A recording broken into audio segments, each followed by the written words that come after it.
After his victory in 1861, President Abraham Lincoln is determined to hold the federal forts in the Confederate States. Fort Sumter in Charleston Harbor, South Carolina, is one of these forts. The Confederate States elects Jefferson Davis as their own president in February. Lincoln notifies the Confederacy that a ship with food will arrive to resupply the garrison at Fort Sumter. On April 9th, Pierre Gustave Dutton Beauregard is designated as the Confederate general to take the fort before supplies could reach it. On the 12th, 4,000 rebel shells descend on the fort and it falls the next day. The North doesn't take the loss lightly. On the 15th, Lincoln calls up 75,000 volunteers from across the Union to join the federal ranks. By May, the volunteer quota is raised to 117,000. The states of Virginia, Tennessee, Arkansas, and North Carolina soon joined the Confederacy. Maryland, Delaware, Missouri, and Kentucky are divided between the North and the South. These states are slave states, but have their loyalties to the North. Missouri holds a vote to secede from the Union, and pro-Unionists vote a majority to stay. Missouri's governor, Claiborne Jackson, is a Southern sympathizer. He attempts to seize the federal arsenal at St. Louis after refusing to send troops to Lincoln's volunteer quota. A federal force led by General Nathaniel Leon routes Governor Jackson's forces into the southwestern corner of Missouri. Near the city of Springfield, Leon is defeated in battle. The Battle of Wilson's Creek on August 10, 1861 sees 5,000 Union troops defend against a 12,000 strong rebel force. The Union loses the battle and Leon. Leon's actions, however, leaves the Confederates with a Pyrrhic victory. Union forces take control of the government, but much of the South remains under rebel control. Kentucky is a neutral state when the war breaks out. Kentucky is important as it is the gateway to several railway junctions and the Mississippi River. In the summer of 1861, Confederate General Leonidas Polk invades the town of Columbus. Unionists rally and declare allegiance to the Union. Pro-Southerners rally behind the Confederate government of Kentucky.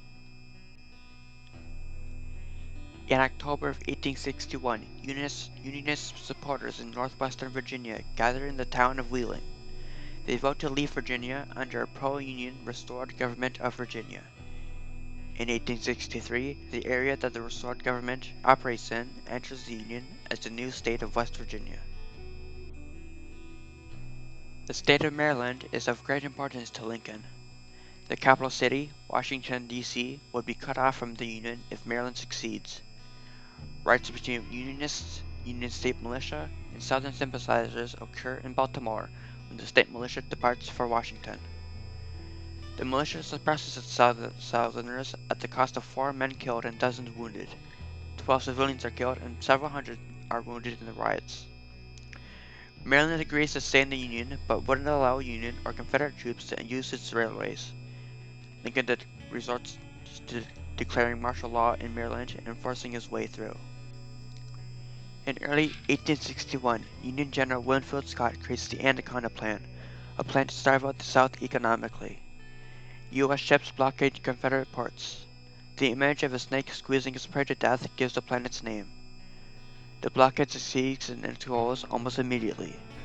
The South relies on cotton exports to other countries like the United Kingdom, which own economy relies on southern cotton. The lack of cotton forces Britain to search for other cotton sources, like those in Egypt. The southern economy nearly collapses. The lifeline of the Confederacy's international market relies on blockade runners. Blockade runners soon pass Union ships, load up with cotton and textiles at shore, and then make their escape. The blockade runners sail from the Caribbean to the south and back again under the cover of night to reduce the chance of Union detection. On average, a blockade runner makes 4 trips before getting caught. By 1865, the Union Navy captures 1,150 ships, costing the Confederacy $30 million in damages. The risky adventure the blockade runners take help keep the southern economy and war effort afloat.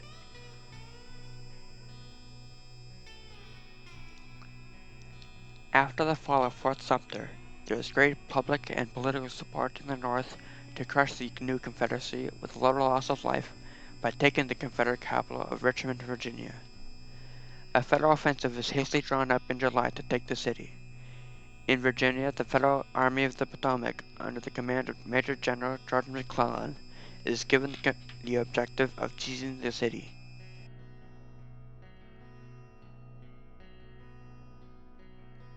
The Confederate Army of Northern Virginia gathers under Beauregard. McClellan faces political pressure to make the offensives. He makes his way to the railway junction at Manassas. The Union Army consists of poorly trained and inexperienced militiamen. Beauregard intercepts McClellan with an equal force, with three reinforcements under General Thomas Jackson brought in by rail. On July 12, 1861, the First Battle of Bull Run kicks off. In one moment of the battle, a brigade of Virginians led by Thomas Jackson holds a strong defensive against Union charges. This earns Thomas Jackson the nickname Stonewall. Rebel forces break the Union lines and force McClellan to retreat. It was an undeniable Confederate victory. The first battle of Bull Run is the first major battle of the war. The Confederate victory breaks Northern confidence that the war could be won with little bloodshed. The rebels don't celebrate the victory because they also realize that, as the war grew, so would the battles and the casualties. Beauregard is promoted to a full general of the Confederate Army. Confusion on the battlefield leads to the Confederacy adopting its recognizable battle flag. The stars and bars of the Confederate flag looks a lot like the stars and stripes of the Union flag, leading to confusion between soldiers and commanders. The Civil War grows in its scale, death, and destruction as both sides get their bearings straight and formalize better strategies. In March of 1862, the Union begins its first major offensive. The Peninsula Campaign, led by General McClellan, begins when he lands his army at Fort Monroe at the Virginia Peninsula. The Army of the Potomac is 120,000 strong. In early April, McClellan begins his march, but is met with heavy rain. On April 5th, the army halts when McClellan comes across a 12-mile-long trench network. It is manned by Confederate General John Magruder and his 13,000-strong army. The trench network gives McClellan the impression that the outnumbered rebels in the trenches are greater in number. McClellan is always too overcautious. He'd always think that the rebels have a much bigger army than his own. This paranoia and uncertainty serves to McClellan's detriment. On April 5th, McClellan conducts a siege of Yorktown. On May 4th, the rebel forces slip away to hold positions near Williamsburg. They are reinforced to a size of 57,000 men. McClellan pursues Magruder and attacks him at Fort Magruder. The Battle of Williamsburg on May 5th pitches 40,000 Federal troops against the 30,000 Confederates under General Joseph Johnston. Heavy fighting ensues as McClellan attacks Johnston's defenses. Johnston decides to retreat after reinforcements arrive. The battle has an inconclusive winner. As McClellan makes his way to Richmond, General Thomas Stonewall Jackson causes chaos in the Shenandoah Valley. The Shenandoah Valley is a useful invasion route to Washington, D.C. Union General Irvin McDowell is stationed at Fredericksburg with an army of 30,000 to help reinforce McClellan. Stonewall Jackson has a much smaller force in the valley. It only maxes out at 18,000 at one point. Jackson's plan is to trick a Union force near an exit of the valley into thinking a bigger rebel force was making its way up. This then tricks larger Union armies into reinforcing the smaller Union armies and distracts them away from Richmond. Jackson ends up deceiving 3 Union armies, totaling 60,000 men, that could have been used in Richmond. At the end of May, McClellan reaches the outskirts of Richmond. The rebel armies under General Johnston retreat from Williamsburg to Richmond. When the two armies meet, the Battle of Seven Pines begins on the 31st of May. Initial rebel attacks weakened McClellan. Reinforcements strengthened the line, leading into the 1st of June. Both sides declare victory. General Johnston is wounded in battle, and General Robert E. Lee is chosen to lead Johnston's army. Around 5,000 men in total are lost. Both sides camp near Richmond until Robert E. Lee begins the 7 Days Battles on June 25th. The 7 Days Battles has Lee defeat McClellan battle after battle, both sides taking 17,000 casualties each. McClellan retreats to the James River. The battles end on July 1st, and so does his Peninsula Campaign. In the beginning of the war, Brigadier General Ulysses S. Grant is stationed with the Federal Army of the Tennessee. In late 1861, General Leonidas Polk invades the town of Columbus in Kentucky. Grant is given permission to attack the rebel force of Henry and Donelson. Most of the garrison at Fort Henry had moved to Donelson before Grant's army shows up on February 6th. After taking Fort Henry, Grant marches his men to Fort Donelson. On the 15th, Brigadier General John Floyd and Gideon Pillow grow worried that Grant would encircle Donelson. They began a surprise attack against Grant's forces to clear a way to Nashville. The rebels force Grant to retreat, but they themselves are forced back to Donelson due to miscommunications. Sensing a new opportunity, Grant orders a counterattack. On the 16th, the rebels appeal to Grant with the terms of their surrender. No terms except an unconditional and immediate surrender can be accepted, Grant says. Grant wins as a strategic victory for the Union. His victory gives him fame and prestige in the North because he'd won the Union's first major victory. He's promoted to Major General. Grant is given the nickname Ulysses' Unconditional Surrender Grant. The victory opens the opportunity to secure the local Mississippi tributaries. On February 25th, Nashville falls to Union forces, making it the first Confederate state capital to fall. After the victory at Donelson, Grant is to march towards Savannah, Tennessee. Grant is to then stay there and await reinforcements from the Major General Don Buell's Army of the Ohio. Once the two armies meet, they'll take the railway junction at Corinth, Mississippi. Confederate General Albert Sidney Johnston takes command of the Confederate Army of Mississippi. He grows it to a size of 44,000. On April 5th, Johnston marches his men to Vicksburg Landing, a bank along the Tennessee River between Savannah and Corinth. He hopes to crush Grant's army before Buell arrives. The next day, the Battle of Shiloh begins. Grant's army loses ground and is forced back into tight defensive positions near Pittsburgh Landing. During the fighting, Johnston is shot in the leg and dies. Beauregard is then appointed as the new commander. Believing the battle to be won, Beauregard halts the attack. Buell catches up with Grant just in time and reinforces Grant's men. Grant's army now numbers 54,000 men. Beauregard is outnumbered with 30,000 men. On the 7th, Grant orders an attack. Beauregard responds with 2 counterattacks and brings the line to a stalemate. Realizing that he is outnumbered, he retreats to Corinth. The battle is a Union victory, but is horrifying in its loss of life.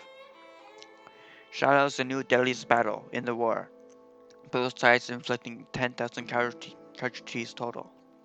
The death of General Albert Johnston is a blow to Confederate morale. Albert Johnston is regarded as the best Confederate general in the West. President Jefferson Davis held Johnston in high regard. After the war, Jefferson Davis says that, when Sidney Johnston fell, it was the turning point of our fate, for he had no other hand to take up his work in the West. Since the start of the war, the rebels controlled the strategic Kentucky Bend. The Kentucky Bend is a bend in the Mississippi River, with the town of New Madrid, Missouri, located there. Enemy ships that tried to traverse the bend would be subject to prolonged exposure to enemy guns on land. Brigadier General John Pope's army arrives to try and dislodge the Confederates from this position in March. Pope shells the Confederate positions in New Madrid from Point Pleasant. Under the command of General McCown, the Confederates retreated to Island No. 10, a small island in the middle of the river that harbors most of the rebel defenses at the bend on March 14th. Pope sieges the island. On the 20th, Union ships harass the rebel gun batteries. Finally, on April 7th, Pope assaults the island and lands his troops there. The rebels retreat to Tiptonville, Tennessee, but is cut off by Pope's forces. Pope captures 4,500 men and secures the island. The victory at the bend gives the Union ships access all the way down to Memphis. With Pope having won at Island No. 10, it was time to further strengthen federal control of the Mississippi by capturing New Orleans. New Orleans' location at the end of the Mississippi Delta makes it an ideal port location and is an important city to the south. Most of the city's defenses were dismantled and transported north to support the rebel positions upriver, save for two forts at the very end of the river in Buras, Fort Jackson and St. Philip. Under Flag Officer David Farragut, Union ships advanced towards the forts to take them by force on April 24th. With minimal losses, the Union ships captured the forts. They ordered the city to surrender on the 25th. By the 30th, the Union controls the South's most important trade center and seaport. The city of Vicksburg in Mississippi is the last bastion of Confederate control of the Mississippi. Polk's invasion into western Kentucky had forced the neutral Kentucky into a pro-Union stance in late 1861. In September of 1862, President Jefferson Davis is convinced that if the Confederacy were to seize control of much of the state, that its allegiance would flip. Under Major General Braxton Bragg, his army marched from Chattanooga, Tennessee, and into eastern Kentucky. His army works in tandem with Major General Edward Smith's army, entering eastern Kentucky from Knoxville, Tennessee. A successful victory in Kentucky would cut open the Ohio River to rebel invasion, threatening cities like Louisville and Cincinnati. Leaving on August 27th, Bragg is pursued by General Buell's army. Smith departs from Knoxville on the 14th. At the town of Richmond, Kentucky, Smith wins a victory against the Union, capturing 4,000 men on August 29th. Bragg himself achieves a similar feat at the Battle of Munsterville on September 17th. Buell, in pursuit of Bragg, regroups his army at the town of Perryville, southeast of Louisville.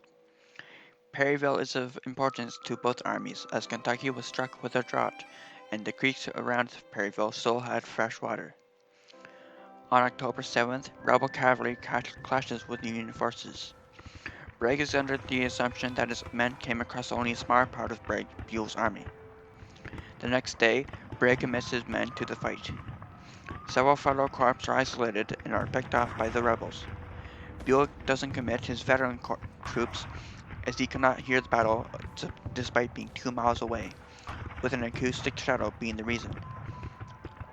An acoustic shadow is an area where sound waves fail to propagate due to obstructions like hills, winds, or buildings. The rebels attack the Union lines. Reinforcements help stabilize the line, but realizing that he had encountered the entire Army of the Ohio, Bragg retreats.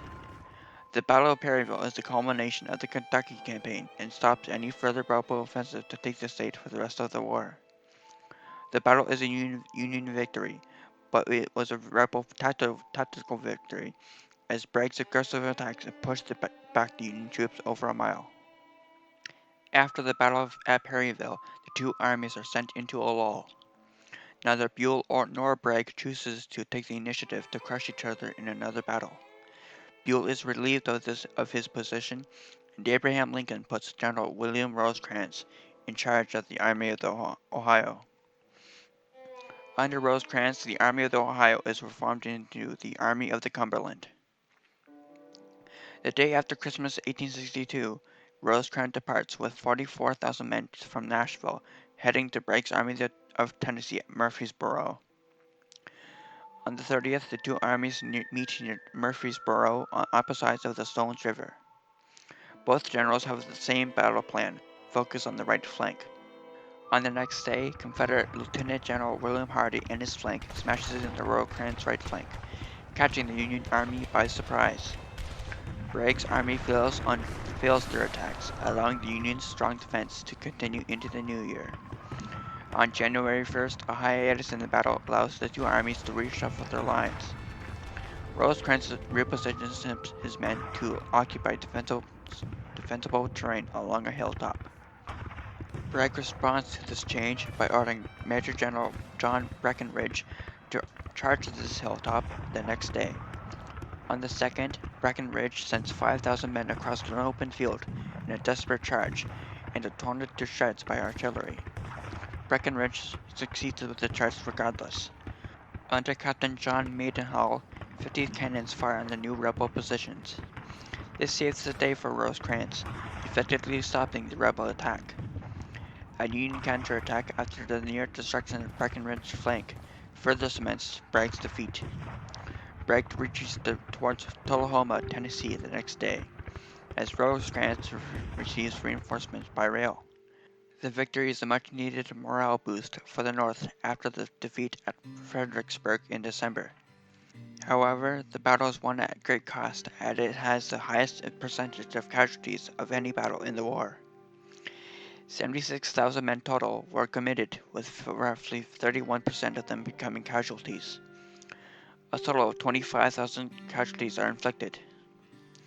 Lincoln would write to Rosecrans, "You gave us a hard victory which, had there been a defeat instead, the nation could scarcely have lived over."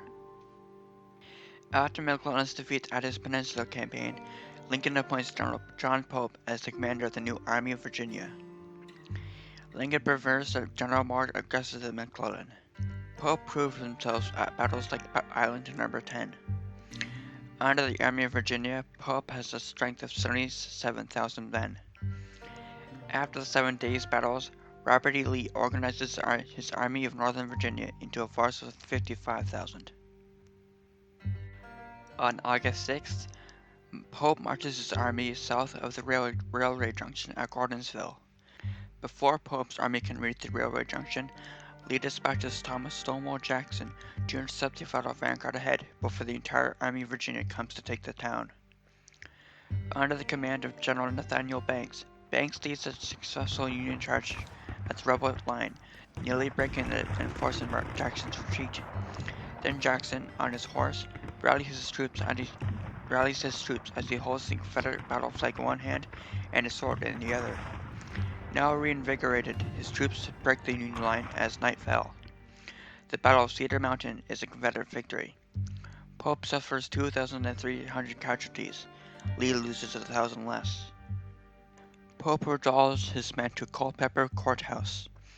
Jackson withdraws to Gordonsville, reinforced with 55,000 men. Lee takes control of the army on the 15th.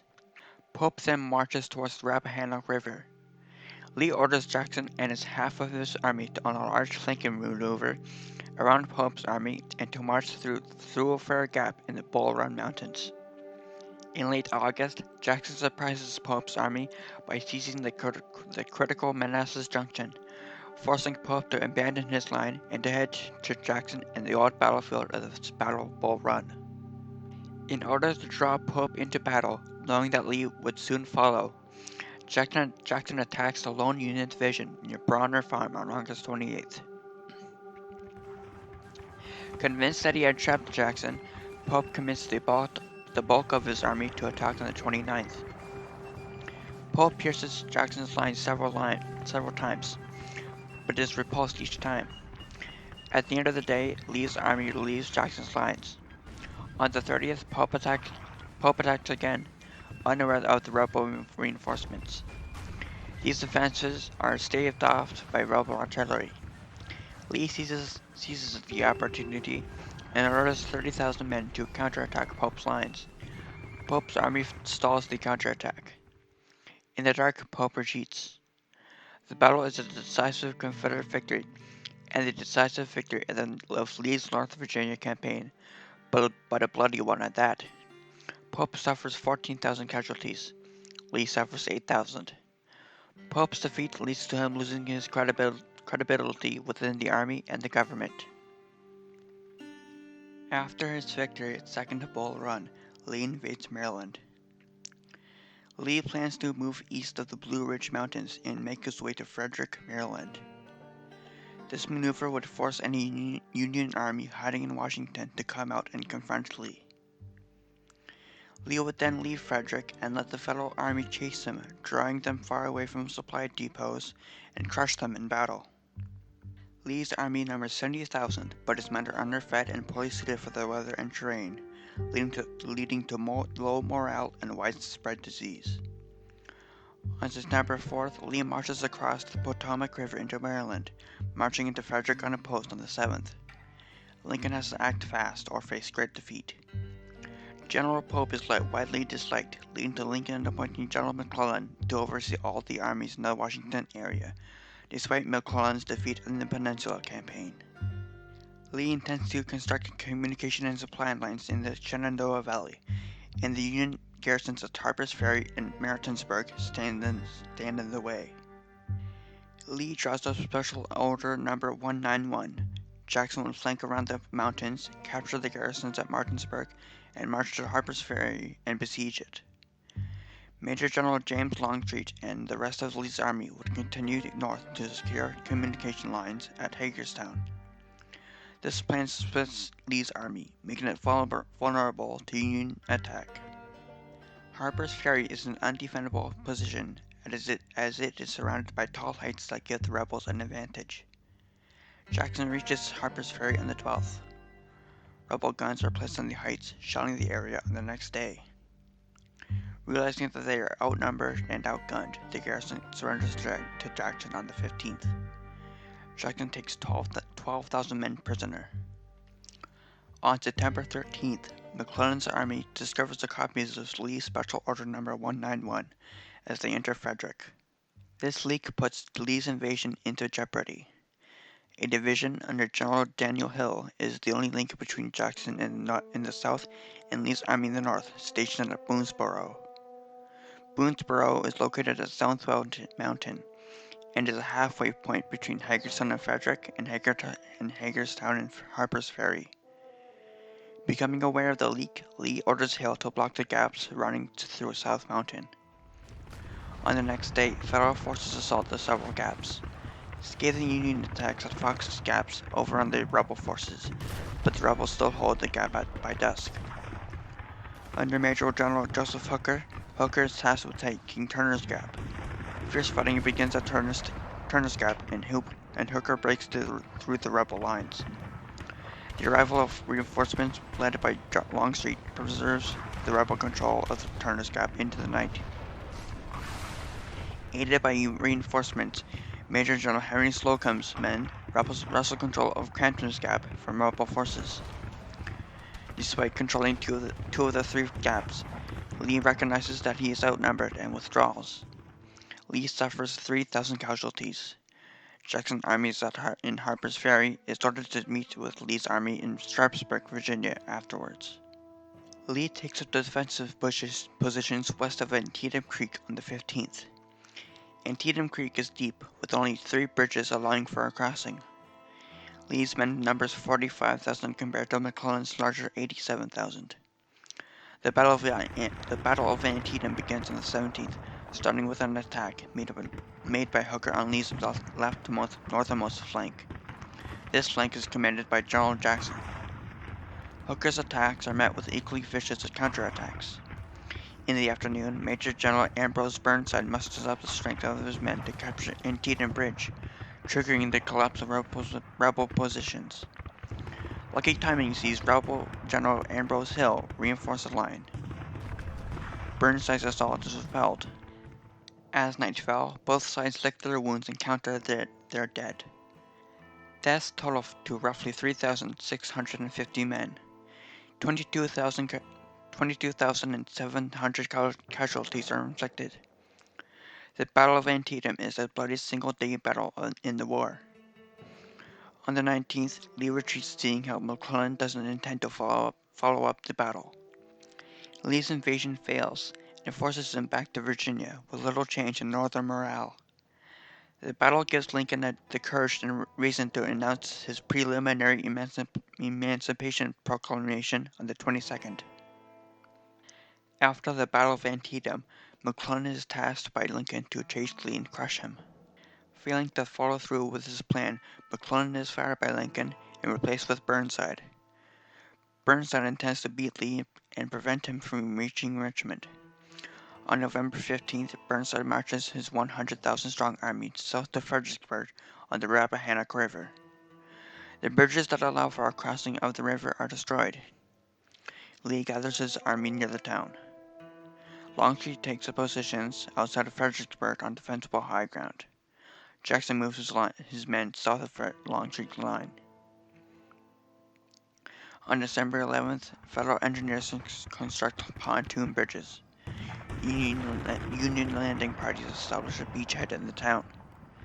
Eventually, 40,000 Union troops occupy Fredericksburg. Burnside orders his left flank under Major General William Franklin, 60,000 strong, to assault Jackson's lines on the 13th. Franklin's assault is nearly successful, with the division under Major General George Meade able to pierce Jackson's lines. Jackson's powerful counterattack makes Franklin's advance falter. Burnside's men in Fredericksburg attack Longstreet's lines. Attack after attack are defeated by rebel fire with devastating effect. It becomes clear that the rebels can't be wrestled from this position, and on the 14th, Burnside retreats. Burnside suffers 12,000 casualties. Lee loses 6,000. 200,000 men partake in the battle, making the Battle of Fredericksburg have the greatest number of combatants out of any other battle in the war. The conflict continues in a very tug-of-war fashion, with both sides dealing great blows to each other. If the Confederacy wanted to win, it was now or never. On September 22, 1862, Abraham Lincoln issues his preliminary Emancipation Proclamation.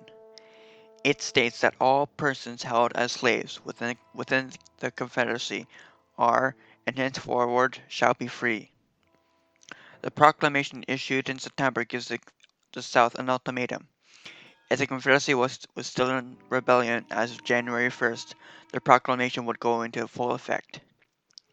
The proclamation changes the meaning of the war. Prior to New Year's, the war was about preserving the Union, but afterwards it became a goal of freeing slaves on the Union's behalf. The proclamation also politically isolated the South from any possible European intervention. Burnside's defeat at Fredericksburg has him replaced by General Hooker a month later. Hooker is confident that his plan to drive Robert E. Lee from Fredericksburg would succeed. "My plans are perfect," Hooker said, "and when I start to carry them out, may God have mercy on General Lee, for I will have none." Lee is outnumbered with 60,000 men at his disposal, compared to Hooker's 130,000. Regardless, Lee meets this challenge head-on. Hooker crosses the Rappahannock River on April 29th. On the 30th, Hooker arrives from the north and into the wilderness, an area of overgrown and bush and swampy terrain north of Fredericksburg. Major General John Sedgwick's flank is located in Fredericksburg. Lee orders some of his men to halt Hooker's advance on May 1st. They engage Hooker's forces, forcing Hooker back towards the town of Chancellorsville. Hooker then orders his men to fall back to Chancellorsville entirely, believing that it would better his odds at defeating Lee's men. Lee and Jackson devise a plan to rout Hooker's men. On the 2nd, Jackson takes 30,000 men around Hooker's lines and to attack his right flank. At 5 p.m., Jackson and his men charge out of the thickets. They shatter Hooker's right flank and push the Federal Army 2 miles back. Jackson's charge slows to a halt when Jackson himself is shot. He died of the resulting complications on May 10th, a victim of friendly fire. Jackson's death is a blow to the Confederacy's morale and Lee's fighting capability. Jackson was one of the South's most popular and successful commanders. On the 3rd, fighting continues. Rebel troops succeed in breaking the Federal resistance and force the Union Army out of Chancellorsville. At Fredericksburg, Sedgwick pushes the rebel army back and crosses the Rappahannock. On the 4th, Sedgwick's attack is halted. Unwilling to continue the battle, Hooker retreats across the Rappahannock on the 5th. The Battle of Chancellorsville is a Confederate victory. The Battle of Chancellorsville is considered Lee's perfect battle. He splits his army in two, a rescue division, in the presence of a larger enemy force, and still won. However, Lee's perfect battle is a costly one. Lee suffers more casualties than he did at the battles of Antietam and Fredericksburg, with 13,000 men taken out of action. Hooker suffers more than Lee, with 17,000 casualties. The rebels still hold on to the city of Vicksburg, Mississippi. Vicksburg and the Mississippi River are important to the Confederacy. Food grown in Texas and Louisiana help feed Confederate soldiers. Vital manpower is also available across the whole Trans-Mississippi region. The link between the west and east Mississippi is found in Vicksburg's railway lines, making Vicksburg the nailhead that holds the South's two halves together, as said by Jefferson Davis. Confederate General John Pemberton's force of 33,000 men guarded Vicksburg. On April 29th, Grant's army, numbering 77,000, attempts a crossing at Grand Gulf. Despite chilling rebel defenses, Grant withdraws his men and prefers a safer crossing at Boonsburg. By the 30th, 17,000 men crossed the Mississippi.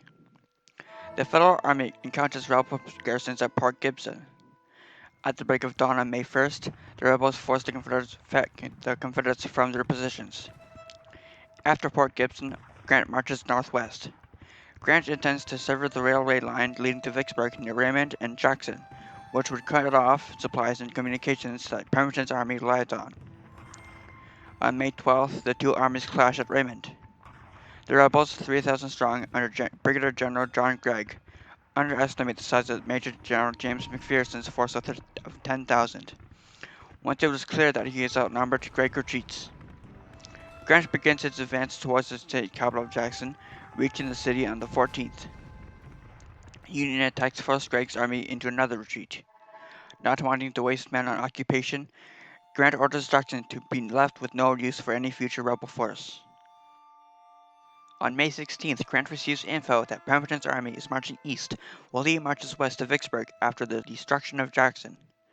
Union and rebel forces clash on the way, beginning the Battle of Champion Hill. Pemberton stretches his flanks across a 3-mile-long line. Grant advances along an undefended road. A scathing attack nearly collapses Grant's flank at Champion Hill.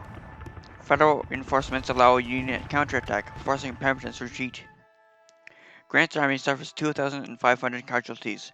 Pemberton loses 3,800 men.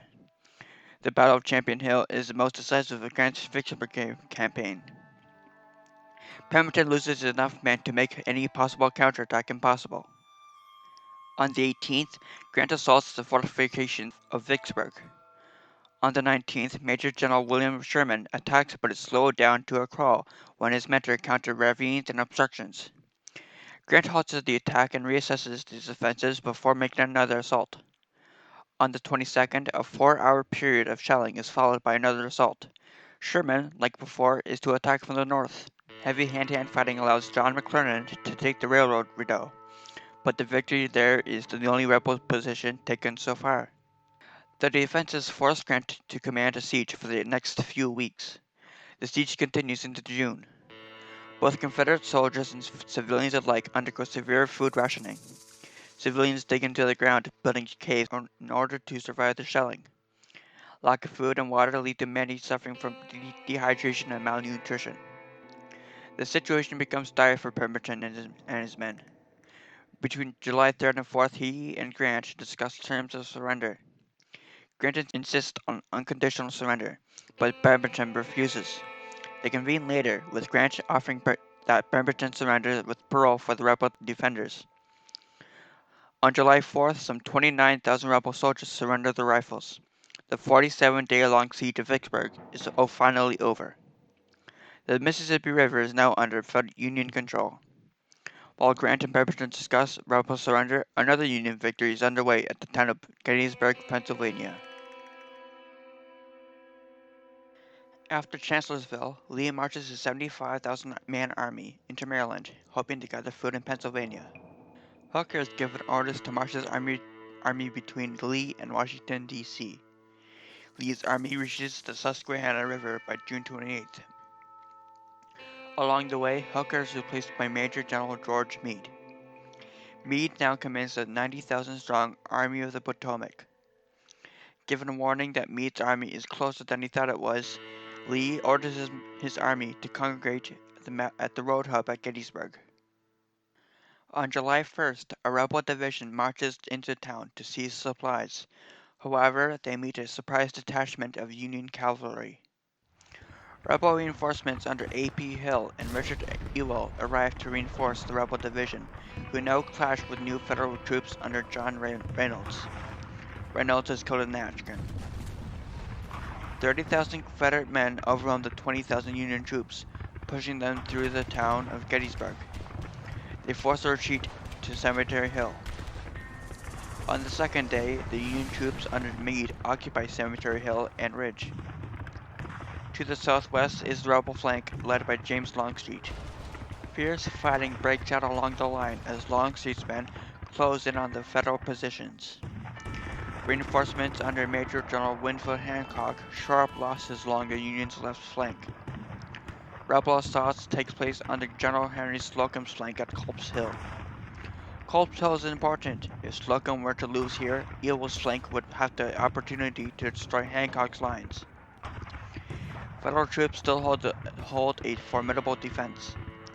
On the third day of battle, Lee looks to exploit the gains made on the second.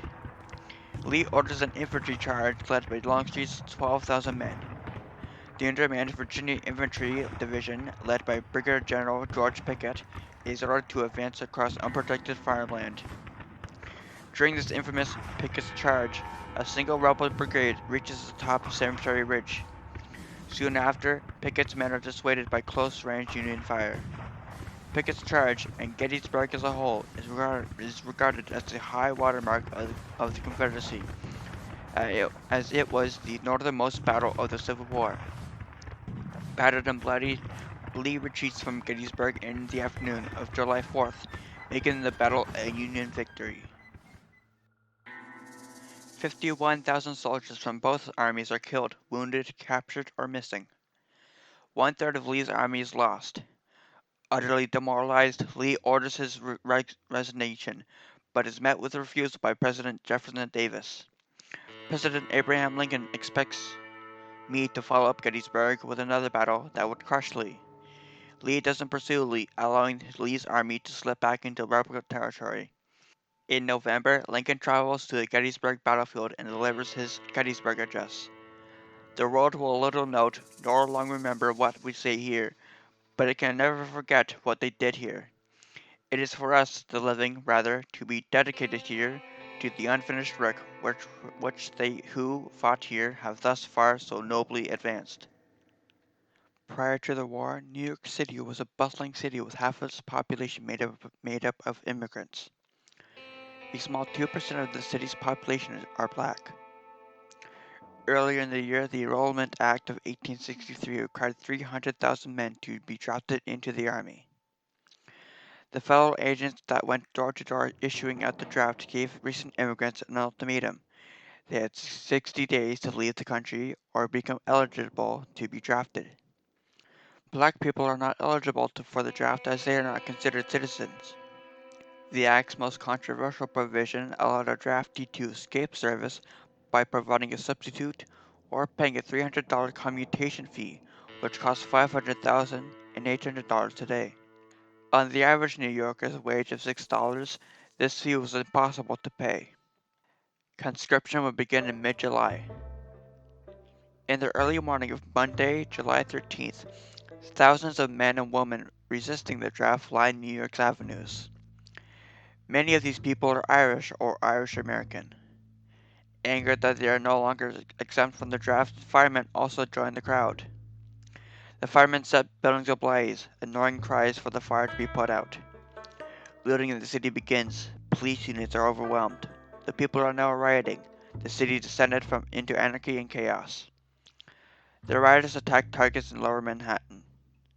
Buildings are burned, and the armaments from the armory are seized, and the army too itself was burned. The city of New York was ill prepared for any unrest. 20,000 militiamen that could have quelled the tensions are off fighting at Gettysburg. The rioters also began to attack black people. In one notorious event, rioters attacked the Colored Orphans Asylum, burning the building. 200 orphans escaped and took shelter at a local police station. The New York harbor is home to a mishmash of white and black families. White sailors that had a grudge against the black people took the opportunity to destroy and loot their businesses. As riots continued for the next few days, any black person within sight of the white mob were targeted, chased down, lynched, and killed. On July 16th, the first Union troops from the New York regiment arrive. The rioters are pushed back as the troops fire upon the crowd. The rioters are eventually dissuaded from rioting for much longer as the federal troops close in on the positions. At the end of the rioting, the damage to the city is immense. An estimation of $5 million, roughly $118 million today, of property is damaged. However, the loss of life was arguably more valuable, as at least 100 deaths occurred. After the Battle of Stones River, Rosecrans' Army of the Cumberland settles down in Murfreesboro, Tennessee. Braxton Bragg's Army of the Tennessee stands in the mountainous terrain surrounding Tullahoma. Fearing that Rosecrans would attempt to take the railway junction at Chattanooga, Bragg has all the roads leading to the city blocked. Rosecrans prefers that his army is at a suitable strength prior to moving out. Rosecrans begins to move his army on June 26. Elaborate feigned attacks at Shelbyville gives Bragg the impression that Rosecrans would begin his attack from the left. The truth is that Rosecrans is leading the bulk of his army to take Hoover's Gap. The next day, Bragg finds Rosecrans' army at the rear, forcing his retreat towards the railway junction at Chattanooga. The Tullahoma campaign leaves central Tennessee in Union hands, further exposing the deep South to federal invasion.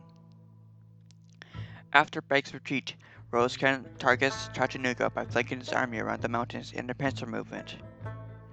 Rosecrans operates on the assumption that Bragg has retreated towards Rome, Georgia, but Bragg's is much closer, awaiting reinforcements at Lafayette. When the Corps under Major General George Thomas comes dangerously close to Bragg's army moving north at Chickamauga Creek, the two armies are destined for battle. The Battle of Chickamauga begins on September 19th. General Longstreet, coming in with reinforcements from the west, helps put Bragg's army into a numerical superiority. On the 20th, the battle resumes in the morning. Rosecrans believes that there is a gap in the line and orders the division under Brigadier General Thomas Wood to fill it. However, no gap exists and Wood knows it. He had already been berated for not following orders and unwilling to experience it again, obeys this precarious order. This leaves a division-wide gap in the line, which Longstreet immediately exploits. Longstreet's men hammer through the gap, evaporating Union resistance. In the afternoon, the Federal defense is left to Thomas, who forms a defense at Horseshoe Ridge. The defense holds strong, withholding several rebel attacks. This buys Rosecrans' men time to retreat into the darkness as night falls. The Union army retreats to Chattanooga. Bragg's army occupies the heights surrounding Chattanooga and begins to starve Rosecrans out. With 16,000 Federal casualties and 18,000 rebel casualties, the losses of the Battle of Chickamauga are the greatest the Western theater has seen. Much of this carnage is attributed to the new Spencer repeating rifle. The small size of the rifle and its fast firing rate made it an ideal rifle. It was much more versatile than the heavy Springfield musket rifles that were already standard. In October, the new Military Division of the Mississippi is created and is led by Grant. This military division contains the key Union armies that operate in the Western Theater: the Army of the Ohio, the Army of the Tennessee, and the Army of the Cumberland. Grant learns that Rosecrans plans to evacuate Chattanooga. Grant replaces him with Thomas, ordering Thomas to hold the town. In late October, Grant opens the Cracker Line, a supply line heading up the Tennessee River to supply Thomas's starving men. On November 24th, 3 divisions under General Hooker attack Lookout Mountain.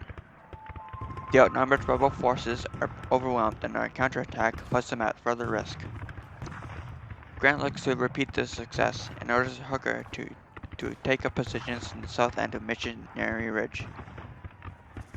General Sherman takes up positions at the north end. Thomas's army is lined up against the rebel lines of Bragg's men. On November 25th, the attack begins. Hooker pulls off a three-pronged attack, surrounding a portion of the rebel line. In the afternoon, Grant orders Thomas's men to charge the ridge. Over 25,000 Union men overrun the rebels. This attack breaks the entire rebel line, forcing Bragg's retreat. The Battle of Chattanooga is a Union victory. The battle is such a failure for Bragg that he resigns on November 30th. The victory now puts Chattanooga and its railway junction into firm Union hands. 5,800 Union losses are inflicted, and Grant deals 8,000 losses on Bragg's army.